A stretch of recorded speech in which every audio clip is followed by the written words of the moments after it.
Bom dia, família maravilhosa. Como estão todos? Hoje é sexta-feira. Graças a Deus, chegamos até aqui, o final da nossa jornada laboral, pelo menos para mim. Sexta-feira é o último dia de trabalho e graças a Deus estamos aqui de pé porque o Senhor nos ajudou.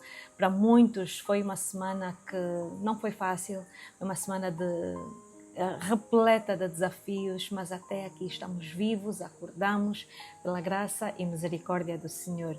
Estamos aqui mais uma vez prontos para meditar, refletir na palavra do Senhor e levar-nos um bocadinho mais próximos ao Pai, ali sempre em busca daquilo que o Pai tem para nos dizer, daquilo que nós também temos para dizer ao Pai e criar esta relação de intimidade, de comunhão com o Pai e que seja essa a nossa oração. Eu ontem disse que hoje vamos começar uma nova série que foi inspirada. Antes de ontem, eu fui atender um evento que celebrava o Dia da Mulher Diplomata.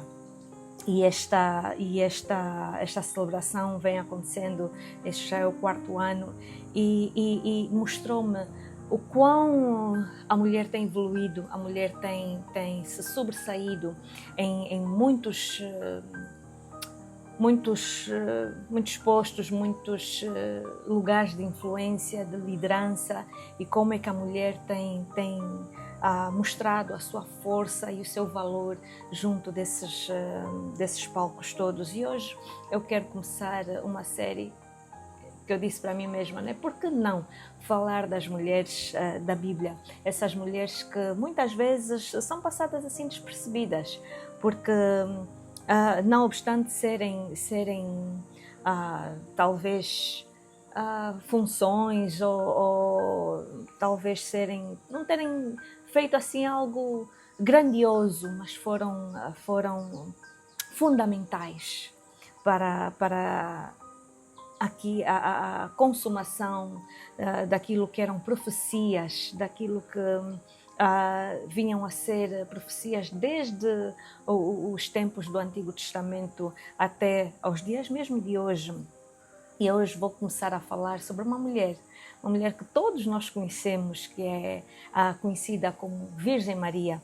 Maria, mãe de Jesus, e ela que foi uma mulher que, com o coração aberto, com o coração disposto, com um coração verdadeiramente obediente, ela só disse: eis-me aqui, Pai.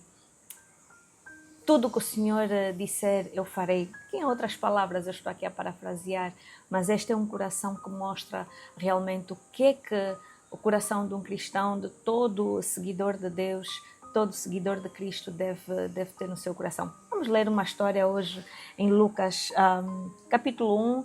Capítulo 1, vamos ler a partir do verso 26 ao verso 38, e é importante nós lermos essa história para aprendermos aqui um pouquinho mais do que requer ter essa dependência e essa entrega ao nosso Deus. Diz assim a palavra do Senhor: no 6º mês foi o anjo Gabriel enviado da parte de Deus para uma cidade da Galileia chamada Nazaré, a uma virgem desposada com certo homem da casa de Davi, cujo nome era José. A virgem chamava-se Maria.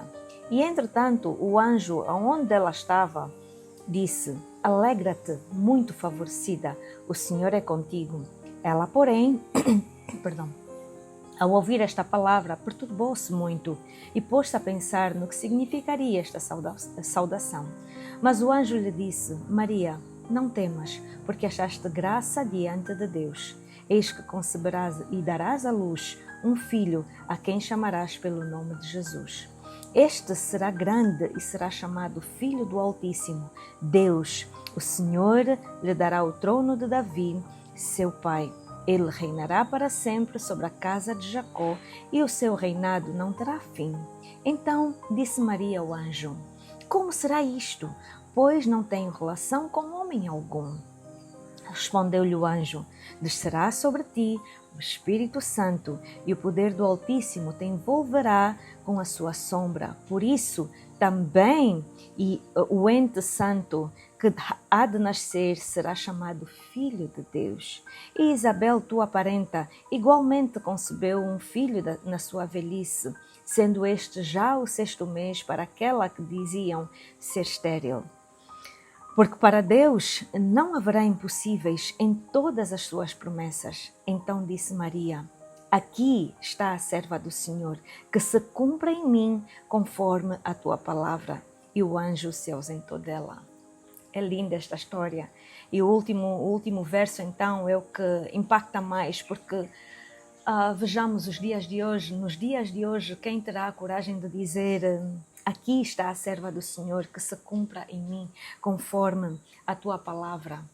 Esta mulher aqui, Maria, aqui, e eu acho que é unânime em quase todos os estudiosos aqui da Bíblia, dizem que Maria era uma jovem, adolescente, aproximadamente entre 12 a 14 anos.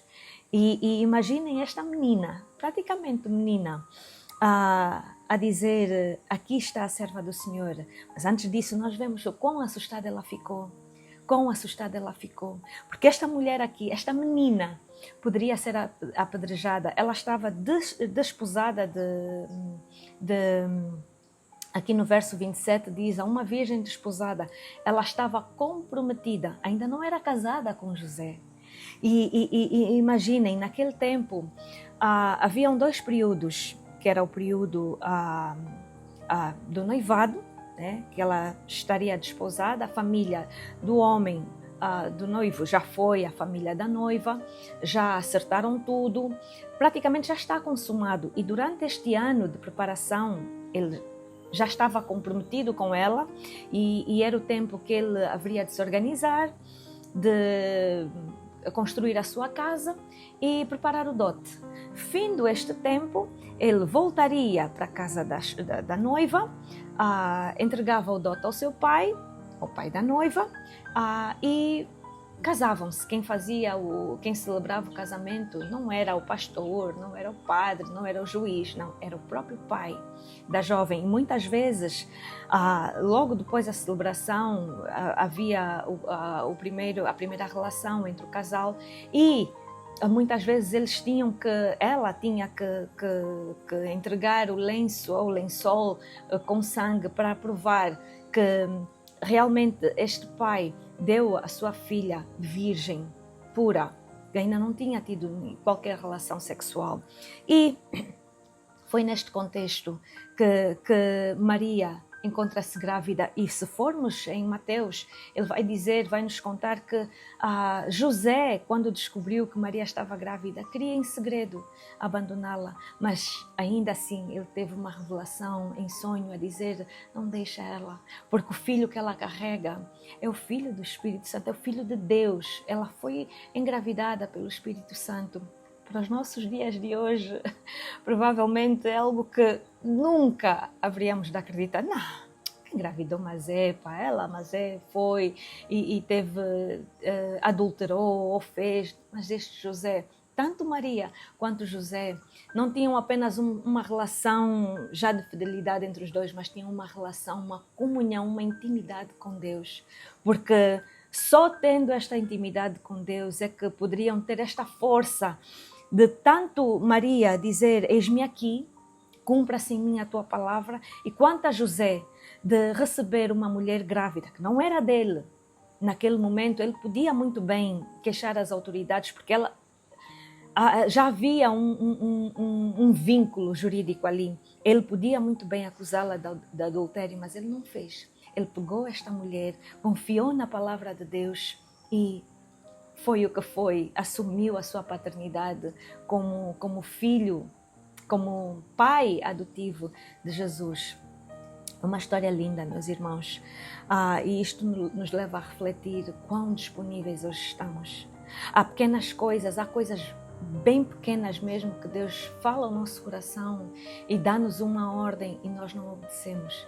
Eu lembro-me, recentemente eu fui visitar alguém ao hospital e eu encontrei ali uma mãe muito perturbada. Eu não tinha nada a ver com ela, estava nas urgências com o filho e eu senti uma voz dizendo-me: abraça ela e diz que tudo vai ficar bem. Mas eu não consegui fazer isso. Eu senti medo, porque eu estou, pronto, numa cultura diferente. Eu não sabia que reação teria essa mãe. E eu tive medo, eu acobardei-me, eu afrouxei e eu não cumpri isso. Eu não sei até hoje, eu até hoje arrependo-me de não ter dado esse abraço a essa mãe. Eu não sei qual seria o impacto deste abraço àquela mãe, daquela segurança. Talvez era a única coisa que ela precisava naquele momento, e isso até hoje me dói.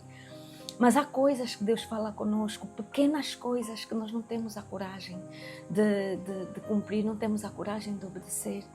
Mas que a história de Maria leve-nos a esse reconhecimento e a essa manifestação, a essa coragem de obedecermos às simples coisas que Deus fala ao nosso coração. Que seja essa o nosso desejo do nosso coração de realmente cumprirmos, obedecermos à voz do Espírito Santo que fala conosco em pequenas coisas. Tenham todos, família, um dia super abençoado, que o Senhor proteja, cuide dos nossos lares e amanhã estamos juntos para mais uma história de uma mulher corajosa que tem a coragem de obedecer e dizer: eis-me aqui, cumpra-se a tua palavra na minha vida. Tchau, tchau, família. Tenham todos uma sexta-feira super abençoada. Amanhã estamos juntos para mais um vídeo. Tchau.